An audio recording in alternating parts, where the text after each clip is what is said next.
Labas, aš esu Julija Janus. Esu drabužių dizainerė. Kuriu drabužius, kuriu aksesuarus, kuriu indus, kuriu namų liniją skirtą stalui ir kuriu prijuostes. Taip, čia mano prijuostas sijonas. Ir šiandien aš pristatysiu madą ir maistą. Iš pradžių mes pamatysim madą, tai yra iš mano kolekcijos kurtą drabužį, kurį apsirengs Urtė. Urtė yra Čiop vadovė, someljė ir blogerė gyvenime. Pagal tą drabužį aš sukursiu patiekalą.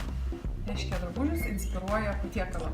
Ir tai bus sluoksniuotis. Labai fainas ir gana sotus patiekalas, kurio gali užtekti ir pavalgyti, arba tik užkasti ir labai įspūdingai atrodo. Dėl savo efektingos išvaizdos galime nustebinti ką nors.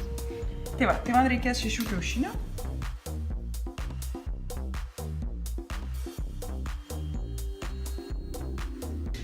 Yra 3 sluoksniai tame sluoksniuotyje. Vienas bus iš riešutų, 500 gramų graikiškų riešutų susmulkintų. Kitas sluoksnis bus iš smulkintų alyvuogių juodų. Ir trečias bus iš kaparėlių. Į kiekvieną sluoksnį papildomai dedasi sūrio, ožkos sūrio, maždaug 2/3 indelio. Tai va, kiekvienam 2 kiaušiniai, koks nors priedas, tai šiandien čia yra juodosios alyvuogės, riešutai ir kaparėliai ir visur po tiek pat sūrio. Prie riešutų pridedu šiek tiek smulkintų razinų, šaukštą. Tas duos saldumo. Taip pat prie riešutų ir prie alyvuogių pridedu česnako, po pusę. Prie kaparėlių įdėsiu šiek tiek muskato riešutų.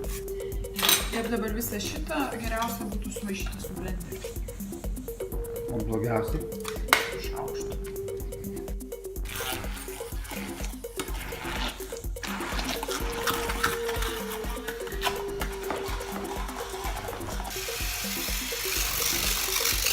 Suplakiau visus baltymus. Iš tikrųjų labai greitai paruošiamas daiktas, tik tai ilgokai kepa. Dabar ką man reikės padaryti, tai į visas šitas 3 talpas su skirtingais sluoksniais išdalinti po lygiai šitos baltymus. Ir atsargiai, geriausia būtų su mediniu šaukštu visą tai įmaišyti. Ir štai, kaip gražu. Tada! Čia yra duonos kepimo forma, nes tada gražiausiai matosi tie sluoksniai, kai iškepa. Aš ją išaliejavau, o į dugną įdėjau kepimo papilus. Pirmas alyvuogių sluoksnis, antras riešutų. Čia reikėtų atsargiai, kad jie nesusimaišytų. Tai nepilt visko iš karto, lengvai pilt, kad susidarytų antras sluoksnis tolygiai. Kitaip spalvos taip gražiai neišsidėlios. Ir trečias sūrio su kaparėliais. Irgi atsargiai. Jis pats lengviausias, tai neturėtų susimaišyti. Voila! Orkaitę 200. Aš jau turiu pasiruošusi indą su vandeniu, kuris beveik verdantis. Visą tai dėsiu į orkaitę, dėl to leidžiu.